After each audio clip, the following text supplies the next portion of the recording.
Hi! Hello! నమస్తే. Welcome to BRK. నేను మానస. ఈరోజు మనతో పాటు ఉన్నారు doctor Vivek Kandanur MDS, consultant endodontist మరియు implantologist, founder of Vivek dental, Kalyan Nagar, Hyderabad. సార్‌తో మాట్లాడి దంత సమస్యల గురించి అడిగి తెలుసుకుందాం. Hi sir.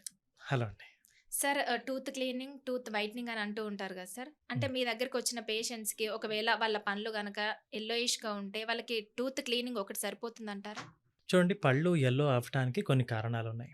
మొదటిది సరిగ్గా మెయింటైన్ చేసుకోకపోవటం. రెండోది వారి టీత్ షేడే యెల్లోయిష్ కలర్‌లో ఉండటం.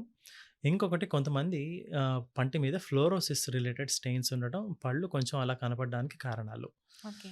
అయితే టీత్‌ని సరిగ్గా మెయింటైన్ చేయని వారికి టీత్ క్లీనింగ్ చేసిన తర్వాత అసలు షేడ్ ఎక్స్‌పోజ్ అవుతుంది. ఓకే. ఆ అసలు షేడ్ వాళ్ళు మిర్రర్‌లో చూసుకున్నాక, ఒకవేళ వాళ్ళు దాంతో సాటిస్ఫైడ్‌గా ఉన్నారు. కొంచెం యెల్లో టు వైట్ కలర్‌లో ఉంటే పర్వాలేదనుకున్నారంటే ఓకే. లేదు, దీన్ని ఇంకొంచెం బెటర్ చేసుకోవాలి అని అనుకుంటున్నామని అనుకుంటే టీత్ వైట్నింగ్ అనే ప్రొసీజర్‌ని సజెస్ట్ చేస్తాం. Okay. Teeth cleaning is different. Teeth whitening is different. Okay. Teeth whitening ఎట్లుంటుంది సార్? ప్రాసెస్ ఎలా ఉంటుంది? చెప్తాను.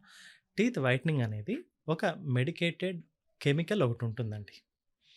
దీన్ని పంటి సర్ఫేస్ మీద అప్లై చేసి ఒక 20 మినిట్స్ సైకిల్ రన్ చేస్తాం.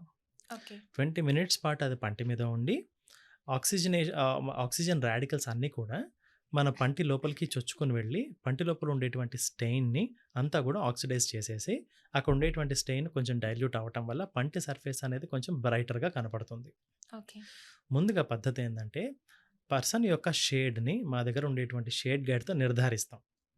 ఫర్ ఎగ్జాంపుల్, పర్సన్ యొక్క టూత్ షేడ్ ఆహ్, ఏ3యో, బీ4ఓ అలా ఉందనుకోండి. ఆ షేడ్‌లో 1, 2 షేడ్స్ కొంచెం బెటర్ తీసుకొని వచ్చేటట్టుగా ముందుగా టార్గెట్ చూపించేసేయాలి పేషెంట్‌కి. మీది బీ3 ఉందండి, బీ2కి తీసుకొని రాగలను. లేదా మీది ఏ3 ఉందండి, ఏ2కి తీసుకురాగలను. బెస్ట్ కేస్‌లో ఏ1కి తీసుకురాగలను. ఇలాగ ముందుగానే చూపించి పేషెంట్‌కి అర్థమయ్యేటట్టుగా చెప్తాం. ఓకే. అలాగే పేషెంట్‌కి కూడా ఒక కంపారేటివ్‌గా అండర్‌స్టాండింగ్‌కి వచ్చేస్తారు పేషెంట్. ఎందుకనంటే నాది యెల్లో టీత్‌గా ఉంది. ఒకసారి నేను కళ్ళు మూసుకుంటే నాకు ఐశ్వర్య గారి పళ్ళు గుర్తొచ్చేసాయి. నాకంత తెల్లగా అయిపోవాలనంటే అవ్వదు. ఎందుకనంటే వి ఆర్ డాక్టర్స్. అంటే ఒక సెషన్‌లోనే అయిపోతుందా సార్? హా! ఇది సింగిల్ సెషన్‌లోనూ కంప్లీట్ చేయొచ్చు. ఓకే. అవసరాన్ని బట్టి మధ్యలో ఒక 2 డేస్ లేదా 3 డేస్ గ్యాప్ ఇచ్చి రెండో సెషన్ కూడా కండక్ట్ చేస్తాం. ఓకే. మరి ఇంతకుముందు మీరు అడిగినట్టుగా దీనివల్ల సైడ్ ఎఫెక్ట్స్ ఏమన్నా ఉంటాయా? హ్మ్. సైడ్ ఎఫెక్ట్స్ అనంటే కొంతమందికి పళ్ళు సెన్సిటివిటీ ఉంటుంది ఆల్రెడీ. అవును. అలాంటి వాళ్ళకి చేయం. ఓకే. కొంతమందికి చెవుల సమస్యలు ఉంటుంది. అలాంటి అవును. వాళ్ళకి చెయ్యం.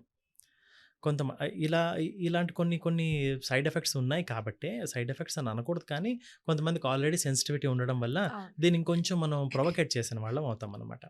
అందుకని అలా చెయ్యమనమాట. ఓకే. ఇప్పుడు లేటెస్ట్‌గా అడ్వాన్స్డ్‌గా ఈ బ్లీచింగ్ రిలేటెడ్ ఏజెంట్ ఏదైతే మేము వాడతామో, టూత్ వైట్నింగ్ జెల్ అనేది అందులో కొంచెం మినరల్ కంటెంట్ ఉండేటట్టుగా వస్తున్నాయన్నమాట. రీమినరలైజింగ్ కంటెంట్ ఉండేటట్టుగా కూడా వస్తున్నాయి.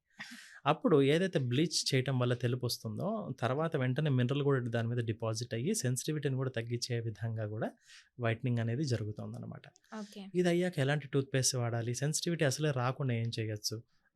అనుకోవడానికి కూడా టూత్ పేస్ట్స్ ఉన్నాయి. అవి గూడా ఇస్తూ ఓకే. ఉంటామనమాట. ఎలాంటి tooth paste sir?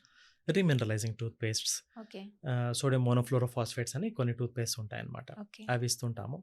So, ah, కొన్ని fluoride related tooth paste, calcium related tooth paste అవి ఉంటాయి. అవి ఇస్తూ ఉంటాము. దానివల్ల సెన్సిటివిటీ బాగా కంట్రోల్ అవుతూ ఉంటుందన్నమాట. హ్మ్. సరే ఇందాక టీత్ వైట్నింగ్ అని అన్నారు గదా! ఎన్ని డేస్‌కి ఒకసారి చేసుకోవాలి సార్? చూడండి, మనం ఒకసారి చేయించుకునిన తర్వాత కొంతమందికి ఉండేటువంటి ఆహారపు అలవాట్లను బట్టి. అంటే అది పర్మనెంట్‌గా ఉండిపోతుందా సార్? మళ్ళీ హ్మ్. యెల్లోయిష్‌గా మారడం అలా ఏమైనా ఉంటుందా? హ్మ్. ఇది ముఖ్యంగా ఆహారపు అలవాట్లను బట్టి డిపెండ్ అయ్యి ఉంటుంది. ఓకే. కొంతమంది బాగా షుగరీ డ్రింక్స్, కూల్ డ్రింక్స్ ఎక్కువ తాగుతారు. కూల్ డ్రింక్ తాగిన వెంటనే ఏదైనా మసాలా సబ్స్టెన్సెస్ తింటారు. ఆ బర్గర్స్ అని ఇంకేదైనా అవి ఇవి అవును. తింటున్నారనుకోండి. అప్పుడు పంట మీద స్టెయిన్ మళ్ళీ అట్రాక్ట్ అవుతుంది కదా! కొంతమంది సరిగ్గా బ్రష్ చేయరు. కొంతమంది మెయింటెనెన్స్ బాగుండదు. అలాంటి వారికి మళ్ళీ స్టెయిన్ అట్రాక్ట్ అవుతుంది.